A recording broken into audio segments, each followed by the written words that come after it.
Heading डालेंगे next chapter, नया chapter चलेगा ना आज तो। चैप्टर का नाम डालो डाइस, पासा। हाँ, डाइस बोलते हैं उसे, पासा बोलते हैं उसे। हाँ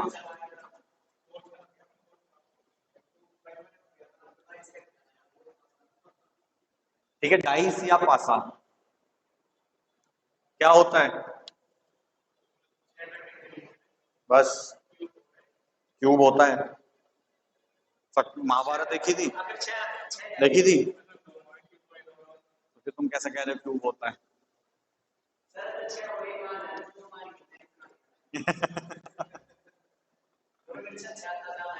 देखो, किताब में या रीजनिंग में खेलने को तो नहीं मिलेगा, वहां तुम्हें सवाल करना होगा इसमें, ठीक है?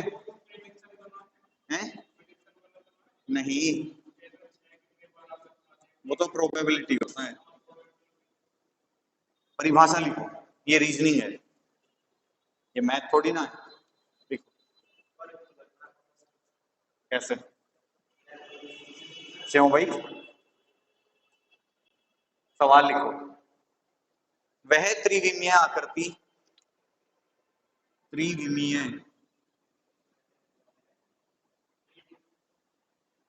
ब्रैकेट में लिख लेना, थ्री डायमेंशनल, वह त्रिविमीय आकृति जिसकी 6 सतह होती हैं। सतह को फलक भी बोल देते हैं, सरफेस। 6 सतह होती हैं, प्रत्येक सतह पर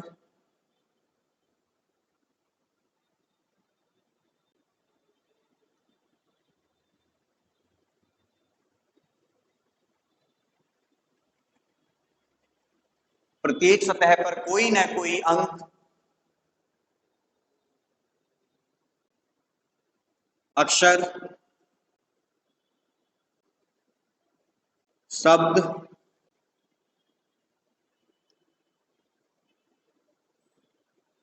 या चिन्ह अंकित होता है।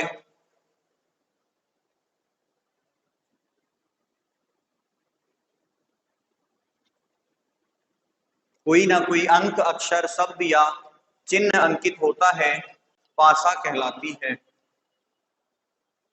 ठीक है, अब तुमसे कोई पूछे कि पासा क्या होता है, तो आप उसे बता सकते हो कि ये होता है। ठीक है, कि 3D तो सेफ होती है, 6 सरफेस होती हैं, और प्रत्येक सतह पर कोई ना कोई या तो अंक लिखा होगा, या अक्षर लिखा होगा, या शब्द लिखा होगा, या चिन्ह लिखा होगा। ठीक है, ये 4 चीजें इसमें इंपॉर्टेंट होती है, 3। ठीक, अब हेडिंग डालो सेकंड, पासे के प्रकार।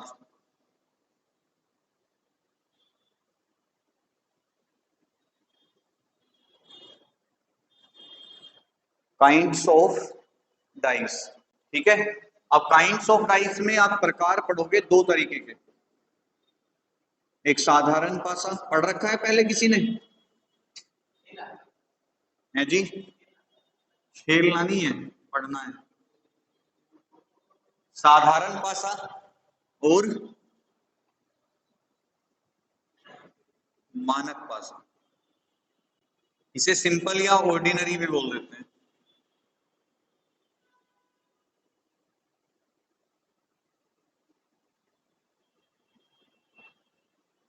और ये क्या होता है आपका? Standard dice. ठीक है, कि भाई एक कौन सा होता है? साधारण पासा होता है, एक कौन सा होता है? मानक पासा। साधारण पासे को हम सिंपल या ऑर्डिनरी डाइस भी कह देते हैं, और मानक पासा कौन सा होता है? स्टैंडर्ड। बात क्लियर है? हटा दो इन्हें। ठीक है, सबसे पहले हेडिंग डालेंगे फिर से, अरे साधारण पासा।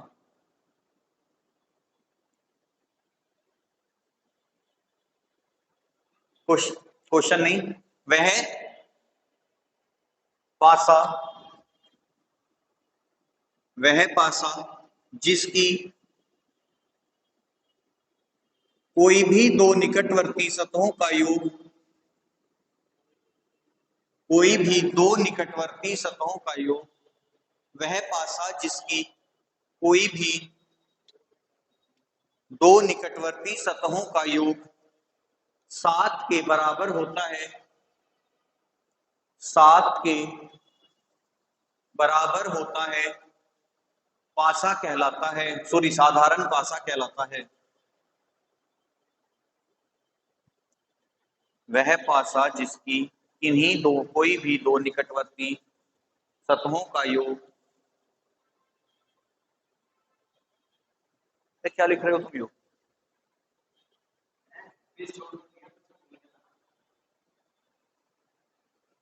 दो निकटवर्ती सतहों का योग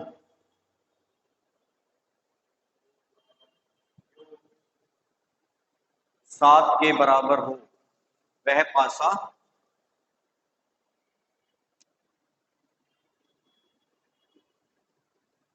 जैसे मैंने आपके सामने ये पासा बनाया, ठीक है। देखो हमेशा ध्यान रखना, जो बंद पासा होगा ना उसकी आपको 3 सरफेस दिखाई देंगी और 3 सरफेस हिडन होंगी। जैसे ये कौन सी सरफेस है? ये है टॉप वाली, ठीक है, मतलब सबसे ऊपर की सतह। तो इसके जो नीचे आ रही होगी छिपी हुई सतह वो कौन सी होगी? बॉटम वाली होगी, क्योंकि 3D आकृति यहाँ पे तो बन नहीं सकती। तो इसके नीचे बॉटम वाली। ये कौन सी है? लेफ्ट साइड की। तो इसके जो पीछे, इन दोनों के जो पीछे आ रही होगी वो इसके अपोजिट आएगी। ये कौन सी है? राइट वाली है। तो इसके जो इन दोनों के अपोजिट में यहां आ रही होगी वो कौन सी आएगी? इसके विपरीत वाली आएगी। मतलब 3 आपको सामने दिखाई देंगी, 3 आपकी छिपी हुई होंगी जब भी बंद पासे की बात करेगा। अब आप देख रहे होंगे कि मैंने यहाँ पे एक पासा बनाया है और उस पे, और ध्यान रखना साधारण पासे में, हाँ वो बाद में बताऊंगा, चलो मैं। जैसे यहाँ पे 4 2 3 लिखा हुआ है, आप बताओ। अब सबसे पहले यही पहचानना है कि पासा दिया हुआ मानक है या साधारण है। तो ये कैसा है? मानक है। क्यों? क्यों? क्या बात कर दी तुमने, दो नहीं आता? कभी जब तुमने कभी लूडो खेला होगा, कभी तुम्हारा नंबर 2 नहीं आया, 1 नहीं आया, 3 नहीं आया? तो जब कोई नंबर ऊपर आता है तभी तो वही तो नंबर होता है हमारा। ऐसा क्यों? ऐसा कुछ नहीं है। आपको मैंने अभी साधारण पासे की परिभाषा लिखवाई थी, क्या लिखा है उसमें? मतलब वहां तो जा रहे हो जहां नहीं जाना, जहां जाना था वहां से बाहर आ गए। हाँ बताओ जल्दी, तुम्हें मैंने साधारण पासे में क्या लिखवाया है अभी ये बताओ। अब निकट सरफेस कौन सी होती है? भाई 3 और 2 निकट है कि नहीं? क्या 2 और 4 निकट नहीं है? क्या 4 और 3 निकट नहीं है? हैं? और क्वेश्चन में क्या लिख रहा है, मतलब परिभाषा में, कि कोई भी दो निकटवर्ती सतह 7 बना रही हूं। यहां बना रही है कोई सी? भाई ये दोनों एक दूसरे के निकट, ये दोनों एक दूसरे के निकट, और ये दोनों एक दूसरे के निकट। अब उसने लिखा है कोई भी दो निकटवर्ती होनी चाहिए, चाहे ये दोनों हो, चाहे ये दोनों हो, चाहे ये दोनों हो, बस योग कितना होना चाहिए? तो क्या यहाँ पे है? कहाँ है? 4 और 3। तो पासा कैसा है? साधारण है, मानक नहीं है। अगर यही ऐसे होता 6 5 3, तो ये कैसा कहलाता? ये भी साधारण है। क्यों? नहीं आ रहा ना, बस तो पासा कैसा है? मानक है। ठीक है, फिलहाल अभी हमें साधारण पढ़ना है तो साधारण तक ही रहो। तो जब भी कोई दो निकटवर्ती सतह, भले ही ये 4 यहाँ ना हो के यहाँ 1 हो जाता, यहाँ 4 हो जाता, अब भी कैसा है? सिंपल ही है। अगर मैं यहाँ कितना कर दूं,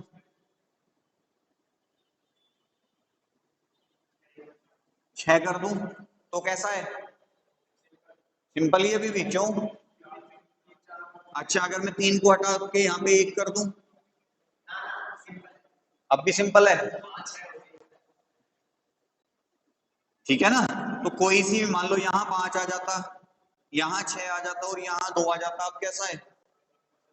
अभी भी सिंपल है। क्यों? क्योंकि 5 और 2 मिलके 7 बना रहे हैं। तो जो अगर कोई भी दो निकटवर्ती सतह 7 बना लेंगी तो पासा कैसा होगा? सिंपल होगा। ठीक है, तो एक नोट करके लिखो। अब देखो, जब भी ध्यान रखना पासे पे जो अंक होंगे ना, वो 1 2 3 4 5 और 6 होंगे। क्योंकि हमने अभी बात करी थी जब हमने परिभाषा लिखी थी कि या तो अंक होगा और क्या होगा? अक्षर होगा, शब्द होगा, या चिन्ह यानी कि सिंबल्स। ठीक है, ये 4 चीज होती हैं। तो ध्यान पहले यहां देख लो, बाद में नोट कर लियो। अगर अंकों की बात करेगा तो अंक कितने होंगे? 1 2 3 4 5 6। ठीक है, क्योंकि कितनी सरफेस होती है? 6, तो अंक भी कितने आएंगे? अगर अक्षर होंगे, अक्षर का यहाँ पे जो मीनिंग है वो इंग्लिश अल्फाबेट्स है।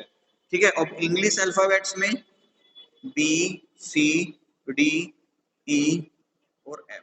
जब शब्द की बात आएगी तो शब्द कौन से होंगे? है जी,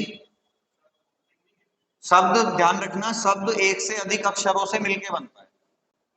ठीक है, तो शब्द यहाँ पे क्या आ सकता है? यहाँ पे राम आ सकता है, यहाँ पे लाल आ सकता है, यहाँ पे हरा आ सकता है, यहाँ पे दिल्ली आ सकता है, या कुछ भी आ सकता है। अब मुझे एक बात बताओ, यहां मैंने बताया था ए के बाद बी आएगा, बी के बाद सी आएगा, सी के बाद डी आएगा, ई के बाद एफ आएगा। क्या राम के बाद पता है क्या आएगा? क्या लाल के बाद पता है क्या आएगा? क्या दिल्ली के बाद पता है क्या आएगा? मैंने इसमें कहा था एक के बाद दो आएगा, दो के बाद तीन आएगा, तीन के बाद चार आएगा, चार के बाद पांच, पांच के बाद छह, और अगर एक आधी सरफेस और होती तो क्या होता? सात आ जाता। क्या तुम्हें यहाँ पता है कि मैंने पहला चिन्ह लगा दिया @ क्या दूसरा क्या आएगा? गुना भी आ सकता है, चिन्ह तो है भी। तीसरा क्या आ सकता है? स्टार आ जाएगा। चौथा क्या आएगा? हैशटैग आ जाएगा। पांचवा क्या आ जाएगा? हो सकता है भाग आ जाए। छठा क्या हो सकता है प्रतिशत आ जाए, हो सकता है माइनस आ जाए, हो सकता है जोड़ आ जाए। तो तुमने एक चीज देखी होगी यहाँ पे, क्या? कि जब हम अंक और अक्षर की बात करते हैं तो वहां पे एक क्रम है, एक सीक्वेंस है। कैसे है? कि भाई एक था तो दो है, दो था तो तीन है, चार है, पांच है, छह है। अक्षर की बात हुई तो ए था तो बी है, सी है, डी है, ई है और एफ है। लेकिन जैसे ही शब्द आए सब कुछ बिगड़ गया। कि राम है तो नहीं पता, श्याम आएगा, मोहन आएगा, गोपाल आएगा, या सुदर्शन आएगा।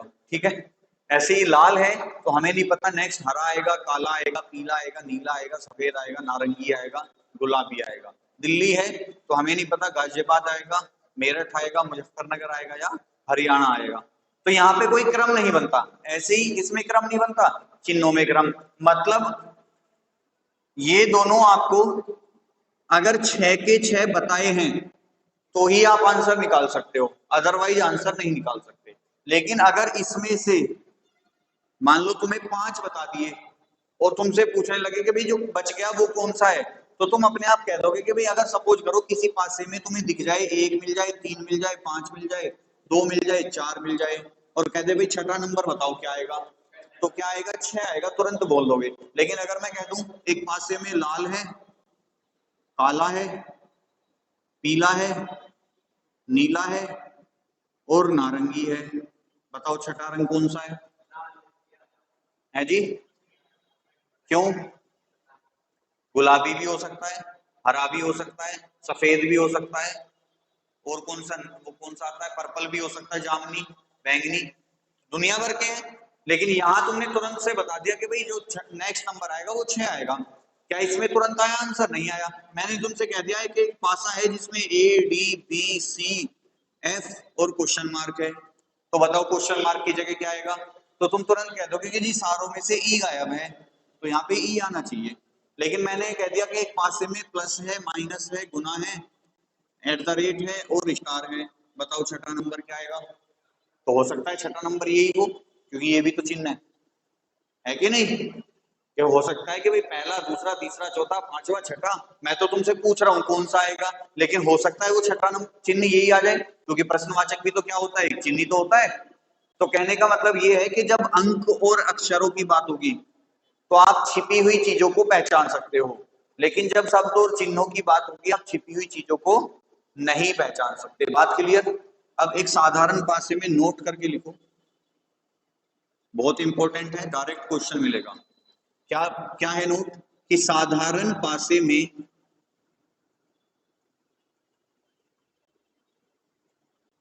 हम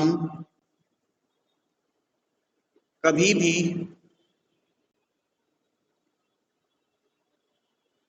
विपरीत सतह, देखो यहां पे एक काम करो, साधारण पासे की एक स्थिति में, ये लिखना,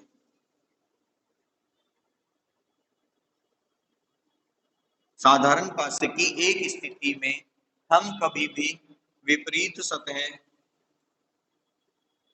ज्ञात नहीं कर सकते। ठीक है, क्या लिखा तुमने? कि भाई साधारण पासे की एक स्थिति में हम कभी भी विपरीत सतह ज्ञात नहीं कर सकते। जैसे आपसे प्रश्न पूछ ले कि भाई 5 के विपरीत बताओ क्या आएगा, तो 5 के विपरीत क्या आएगा? कुछ भी आ जाएगा, जैसे 1 2 3 4 6, 6 भी आ जाएगा। देखो ध्यान रखना, जो निकटतम सतह होगी ना, कभी भी क्या नहीं होगी? विपरीत नहीं होगी। ठीक है, निकटतम सतह कभी भी विपरीत नहीं होगी। मान लो 6 5 का पूछ रहा है, अब 5 के निकटतम क्या है? 6 है। 5 के निकटतम क्या है? 2 है।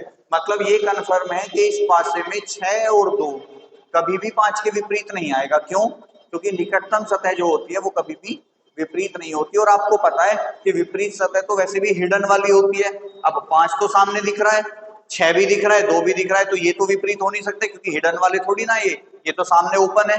तो 5 के विपरीत जो नंबर होगा वो होगा जो पीछे वाली किसी सतह पे आ रहा होगा। अब दिक्कत क्या आएगी कि 5 6 2 तो पता है, अब हमें ये भी पता है कि 1 2 3 4 5 6 यही तो नंबर होते हैं। अब ना तो 5 आ सकता है क्योंकि 5 के विपरीत खुद ही थोड़ी ना आ जाएगा, ना 6 आ सकता है और ना 2 आ सकता है। अब बचे क्या? तो आंसर भी देखो हमारा यही होगा कि 1 या 3 या 4। ठीक है, अब देखो या क्यों लगा है इसमें? क्योंकि तुम्हें पता है कि भाई इस पासे में 6 नंबर हैं। कौन कौन से? 2 5 6 तो सामने हैं और 1 3 और 4 पीछे है। अब सिंपल सी बात है, इस 5 के विपरीत में पीछे वाला ही तो कोई नंबर होगा, लेकिन हमें ये नहीं पता कि एग्जैक्ट कौन सा है। तो हमने कह दिया कि या तो 1 है या 3 है या 4 है। और आंसर आपके सामने देखो ऑप्शन ऐसे ही मिलेगा। ठीक है, बात क्लियर हुई? 19 20 कुछ। अच्छा, अगर मैं तुमसे पूछूं कि 5 के विपरीत तो ये आ गए, अब 6 के विपरीत बताओ मुझे क्या है? बताओ भाई गर्व है जी। क्यों?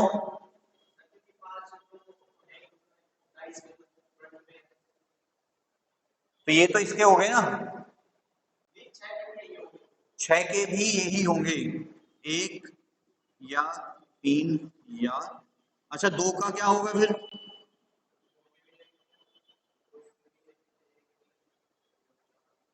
है जी, 1 या 3 या, भाई तुम्हें देखो 5 के विपरीत जब पूछ रहा है तो तुम क्या कह रहे हो कि या तो 1 है या 3 है या 4 है, मतलब इनमें से कोई सा एक है। मान लो इसके विपरीत 1 हो, ठीक है। अब आ जाओ यहाँ पे 6 के, तो हो सकता है 3 या 4 में से कोई होगा। 2 के क्या रह जाएगा फिर? 3 रह जाएगा। तो लेकिन हमें एग्जैक्टली नहीं पता था ना, लेकिन ये तो कन्फर्म है कि इन तीनों में से ही कोई सा होगा। अच्छा, अगर तुमसे पूछ ले कि 4 के विपरीत क्या होगा?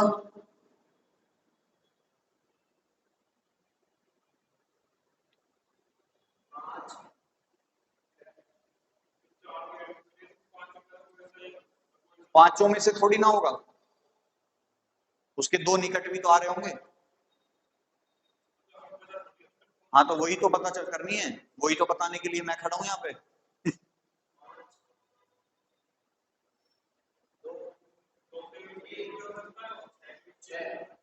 देखो 5 2 6 सामने है, तो पीछे कौन कौन से होंगे? ये तीनों होंगे कि नहीं? होंगे कि नहीं? अगर ये तीनों पीछे हैं तो ये तीनों एक दूसरे के निकट भी होंगे, होंगे कि नहीं? और निकटतम कभी विपरीत हो नहीं सकते, तो मतलब अब जैसे 4 के पूछ रहा है तो 3 और 1 तो हो नहीं सकते, इसके विपरीत बचे कौन से? तो आंसर क्या आएगा? 2 या 5 या 6। 1 के विपरीत क्या आएगा? 1 के विपरीत भी यही आएगा, 2 या 5 या 6। 3 के विपरीत क्या आएगा?